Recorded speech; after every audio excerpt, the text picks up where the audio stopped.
Video is to cover one other section that you might need to change from time to time over here beyond just the posts, media, and the pages. It's the appearance section. If I go to appearance here real quick, this is where it allows me to change between my different themes. And again, that's one of the advantages of a content management system like WordPress, Joomla, Drupal, or something like that, is that once the data is in here, it's in here. So I can change the face or the structure of how it looks. Like this one has a huge picture across the top. This one has a permanent sidebar on the left. This one has a sidebar, but it's on the right for this theme, and it's all white rather than having this kind of grayish frame like this one has above it. This is the theme we're using for this semester unless you want to make a change. But I can quickly change between any one of these, and my posts stay the same. My pages will reshape depending on the options that each individual theme has, but the content will all remain. So if your post had a photograph, a headline, a set of body copy, and you picked a category, that's going to be constant, and it won't have to be re-uploaded every time you change the theme, which people do from time to time. I have a separate video for the widgets and the sidebar. That's what controls the content that's in this or the footer area across the bottom, and a separate one for the menus. The demo import is where I imported the basic dummy stuff so you had some practice pages and posts to play with. So what we're really going to do in here is we're going to go to the theme options. Now this is going to look like there's a lot of stuff, but I'll be honest, this is a fairly simple, straightforward, minimal theme. And even though there's a lot of things on here that you might want to go back and tweak if you felt like it, for a lot of themes, the number of stuff that would be over here on the side would be double or even beyond that. So the first thing I'm going to do is going through these things in this order is I'm going to leave the global page comments off.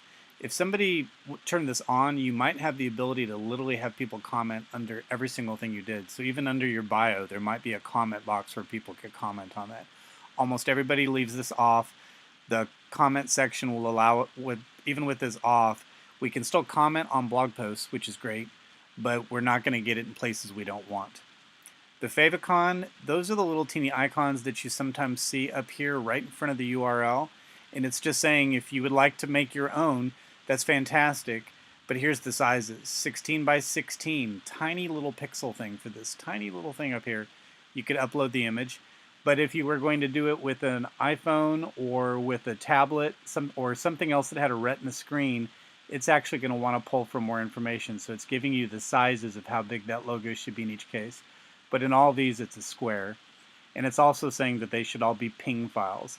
We use JPEGs on websites for pictures, but when we want to have something that has a transparent background, we use a PNG file mainly for logos and for icons and things like that. So I'm going to go to the layout section. I'm going to turn on the zoom on mobile devices. This just means so that you could pinch to zoom on like a cell phone or a tablet. Most people like that. The back to top button, that is this thing over here that we're kind of used to seeing on a lot of pages. As you scroll down, you can quickly click on something to zip back to the top. So we'll leave that on. Smooth scroll we'll leave on. Some people don't like this because it does help to make the scrolling of the page for the user, no matter what browser they're in, be less choppy. But sometimes it slows the scrolling down a little bit. So there are some people that like to turn this off. The layout style, I'm leaving as full width, which is the default. The other option is to have a boxed layout.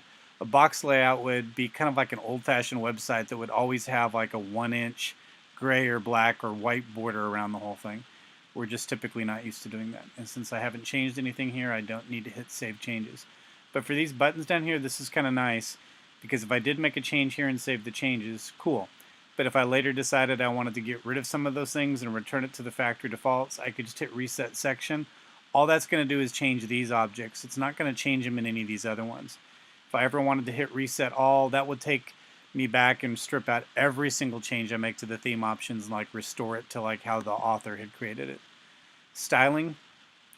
Let's see, this theme had asked for kind of like a lime green. So I'm going to come on up here and I'm going to just say this will be a great lime green color. I've already installed ColorZilla, which you don't have to do, but I'm going to tell it to pick the color from the page. And now when I hover on the image, not only is it going to copy that color right now to the clipboard, So the next time I hit paste, that's what I'm going to get.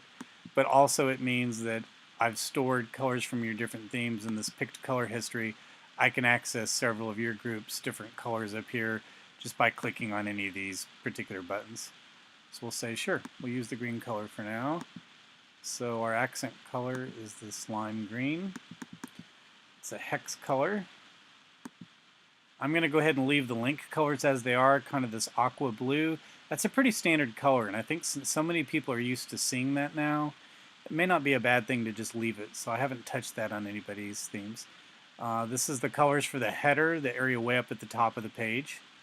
The navigation, these are the colors that would be within your menu, the kind of the pull-down menu. Just leave those, plus you could change the font if you wanted to.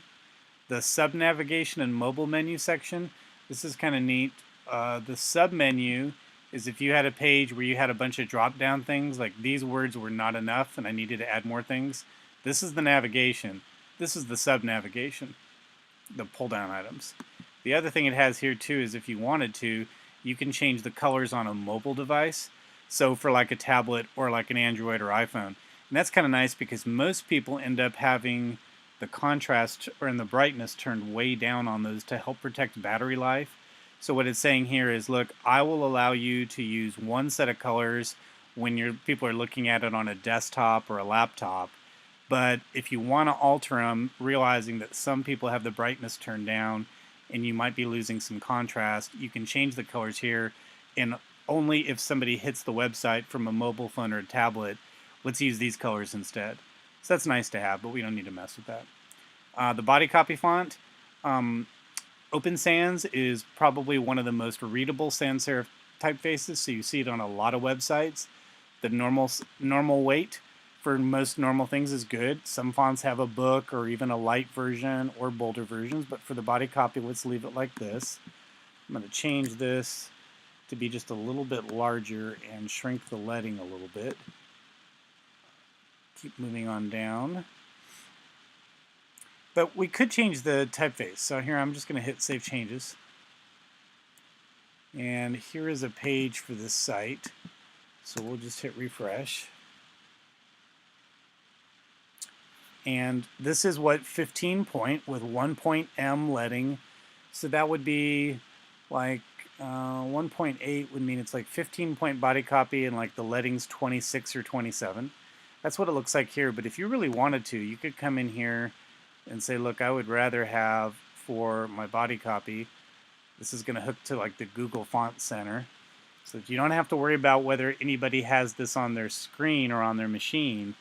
This website will literally send a command to anybody's browser to upload a different font instead.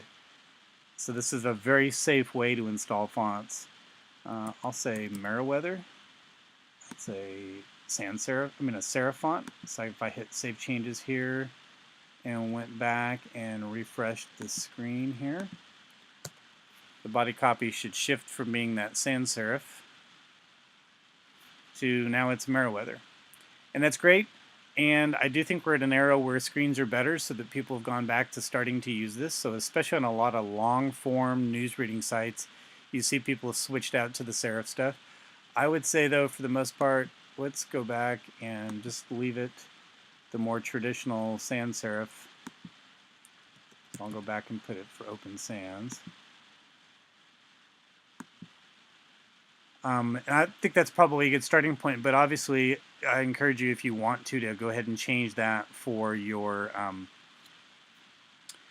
things like headlines and stuff like that. Would be probably better to be able to do that in. The footer is that section at the bottom of the page. Down in here, people normally do run a very different color down in this area than they do the rest of the site. So the fact that this is kind of saying it's a dark background, cool. The footer top border, that is if there's a border right here. So let's go say, sure, let's turn that on. 4 pixels, solid line, but let's go ahead and install the green color. Pasting that there. Here's the fonts that we would use in the footer, the colors we would end up using, great. The copyright colors, that's the section below the footer. We'll see that in just a second.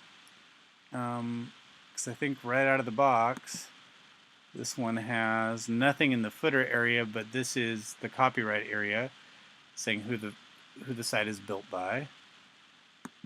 And let's say I'm going to turn this to just leave those the way they are. The headlines, let's say it's saying Open Sans, great. Let's go ahead and make the headlines be a little bit bolder though, just so they stand out. These headline sizes are okay, but they're, quite frankly, they're just too small, so I've been changing to be kind of more this structure on. I'll leave that one the same. I can override the font sizes on any page for anything that I want, but for the most part, people really want you to try to use one of these H1 settings or body for most of your text. By doing so, the library, or the amount of data that the server has to push out to the browser every time somebody clicks on a page is very minimal. If on every page you felt like defining the font size by hand in every block on every page, that's a lot more information that has to be shipped, and your pages will draw a lot slower. So that's why we kind of want to do most of the major settings here. So if you later come on and think that the headlines are too big or too small, I would consider making a global adjustment here, which will then impact every single page, not just the ones you're going to do next, but it'll go back and do all the existing pages too. I would suggest doing that. The sidebar, that's this area over here. It typically just shows up on blog pages. You have the ability to change settings for over here. Special font is used like as a backup headline font. So we'll hit Save Changes there. It's probably the longest section. We'll go back up here to header. That's something that you'd see at the top of the page. A lot of different options. You can just click on the picture if you want to change this. This one would put social media icons across the top. I'm leaving them down in the footer for right now. Put your tagline across the top of the page if you wanted to use this one. Center the logo. It doesn't look like there's much difference here between 1 and 5, which are probably the two most standard to do, other than 5 would redraw the logo all the way up here in the top left corner, whereas this one would go ahead and kind of pinch it in and keep it kind of more in the section of the page where most people have drawn that the usable content maybe is in an area about this big. So we'll just leave that. That's pretty standard. Okay, the logos. This is where we get to change this. So I'm going to go ahead and upload. I've uploaded 4 logos because I know that's what it's going to look for. The main logo is this. It's a ping file. And according to this theme, the logos are generally 34 pixels tall. That's how big it wants to draw up in the margin up at the very top. So I'll say OK for that one. But then it also has an area for a Retina logo. So for screens that are really good, it'll actually pull from a higher resolution one. But on devices that don't need it, it won't. And on this theme, I just remembered it's 68 pixels for the Retina stuff. So I'll insert that one. And then on the transparent one, this would be if you ever needed like a white or a light colored logo because it's passing across a dark part of the page, and therefore the black stuff would disappear. So I'll do this. That's where these white ones came in. That's the normal one that's 34 pixels tall. And the Retina one should be this one that is 68 pixels tall. You can see that right there. If you want to change the height of the logo because you want it to be bigger, that's great. Just know that almost every theme is preset height for how big that area is up in there, so that if you were to go ahead and make something larger than the 34 or the 68, you're going to need to do some math because you're going to have to recalculate what the logo top margin is. The mobile header breakpoint, I'm going to leave it and hit Save Changes on this. But that's the function that up here, it's showing that here's the logo, the normal one, the non-Retina one, and here is the menu and the search bar. And the breakpoint is what we typically see when you made the screen a lot smaller, or especially if we've gone to like a mobile device or we're on a vertical portrayal on our tablet.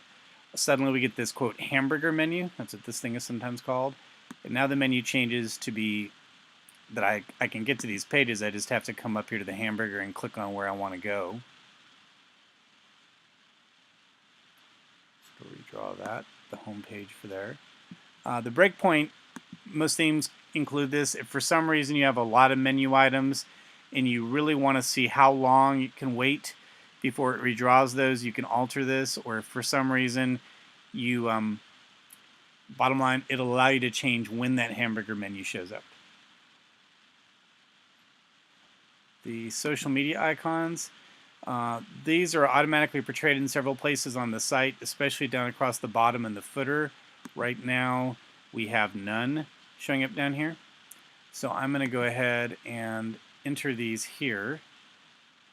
Let's see, Instagram for this theme is this. And then we'll put the Twitter one right here.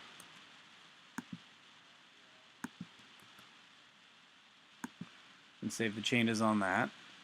And now if I was to refresh this screen, not only is it going to go back to the Open Sans typeface, but it's also going to reinsert the logo because we've changed that. It's going to change the font back to Open Sans. It's going to put this bar down here across the top of the footer. We still have nothing in the footer. We still have to find the place where we're going to change this. But now I have these icons so that if for some reason I wanted to, I could click on the Instagram icon and it would take you right to your team's Instagram page. And the Twitter one is down there as well. So moving on down the list. The footer, there's another place where we have to set the footer information. That's under widgets, which is not in with the theme options. But in this section, it's just saying, do you want the footer on? Sure. Most people like to see that. How many columns do you want the footer to be? Well, it's already factory defaulted to 4. That sounds good. Do you want the copyright area on? Sure. But let's change it from saying this to saying 2017. Or 2017. The name of the site is Life in 785. And do you want the social media icons to be showing up down there? Sure, why not? So we'll see what this looks like in a minute. We've made that tiny change across that copyright area. The title bar, this is what shows up across. There's multiple things up at the top, headers, title bars, and things like that. The header area is kind of this area. Chose to just leave that blank. You can modify that individually on a page-by-page basis. This is the title bar, where it's going to go ahead and, like in this case, it's showing the title of this category, Dear Younger Me, and that's this area right here. So I'm going to change this, though, like I've been doing on some of the other themes, so that we'll leave all this stuff the same. We won't make any kind of change to that. If you wanted to, you could change the title bar bottom, like put another stripe across the bottom. I'm going to change the title bar background color, though, from this kind of almost white color to, why not, let's change it to this blue. So the blue for this theme is this blue. I'll paste that in here. We'll leave all the borders and everything the same. The title bar text, sure. Let's just make it a heavier weight and maybe even a little bit bigger. It's just kind of small on this page.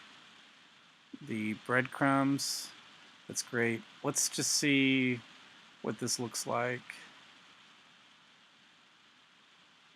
Okay, I'm going to hit Save Changes.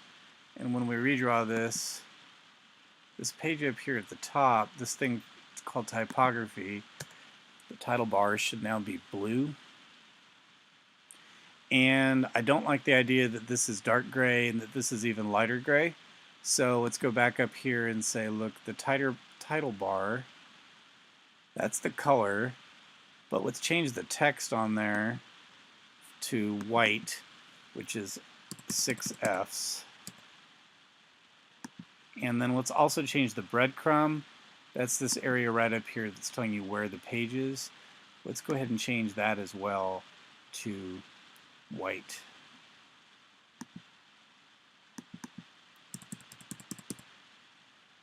We'll hit Save Changes on that. And after doing so, when we redraw the page, those two areas should have white text up there now. This is where the menu will be running. We just haven't assigned the menu to this theme, so that's good. And that's all we need to change in the footer. The blog, very simple here. It's just saying, do you want to have the read more button? Do you want to have the extra data publishing beside the post, or do you just want the headline and the body copy? Let's say, sure, let's leave all this information on, but we could later on choose to turn the comments off or not display the author or stop portraying something. But this is all good. The portfolio section, the portfolios are for where you can show your portfolio projects, large clumps of pictures and things. We don't need that. The lightbox is where if you clicked on a small version of a picture, it would zoom out. You'd have a big version. For right now, let's just say whatever the factory default is just fine. But it's going to say, do you want me to leave it off or on smartphones? Sometimes people turn it off because people accidentally click on it on a phone and they didn't mean to zoom in. Do you want it to, if you're going to zoom, how fast do you want it to be, and some other things like that, but we're not going to mess with that. This custom CSS is a way that you can come in and do some amount of editing to the theme, and we're going to just leave that blank for now, or I'll cover that in a separate video. So that's all we really need to see to set these appearance things up. You can go back anytime you want if you want to add more social media accounts. If you want to alter the color or the font style, you'd probably be going to Appearance, Theme Options, and then Styling. So you could make some small changes here if you wanted to. I'm going to hit Save Changes one more time, but that's it for this section.